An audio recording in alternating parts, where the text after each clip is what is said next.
Greetings, my friend.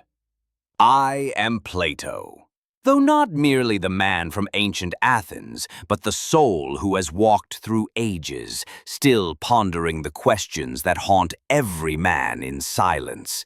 Today I do not come to teach you from marble halls or scrolls. I come as a fellow human being who has wrestled with solitude, sat beside shadows, and found light beyond the cave. Let us speak honestly. You feel alone. And yet, you are not truly alone. You are in the company of every man who has ever looked inward and wondered, who am I when no one is watching? You call it self-isolation, a pandemic of silence. But let me tell you something difficult.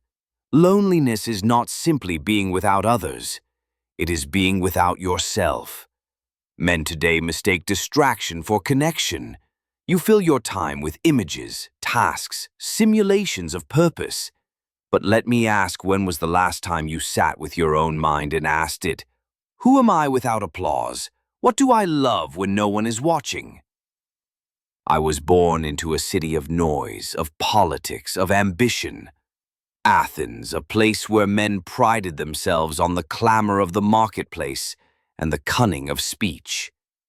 Yet I found peace only when I turned inward, to the cave of my soul. You see, the greatest danger is not being alone, it is being unknown. And many of you, my brothers, have never truly introduced yourselves. To yourselves. What is your essence, your form? I taught once that every physical object, every person, is just a shadow of their true ideal. The same is true of the self. The man you are when you're scrolling late at night, longing, grasping, empty, that is not your form. That is your shadow on the wall. To overcome loneliness, you must turn away from the shadows. You must step into the light of logos, reason, reflection, truth. Not the truth society demands of you, but the one your soul whispers in the quiet. That whisper that says, you were made for more than this. Do not fear solitude, it is your sanctuary. The soul grows in silence. Do not mistake loudness for love. 100 followers will never replace a single moment of honest contemplation. And yet, man was not made only for himself. Aristotle, my pupil, said we are zoon politikon, political animals made for community. But community without integrity is just noise.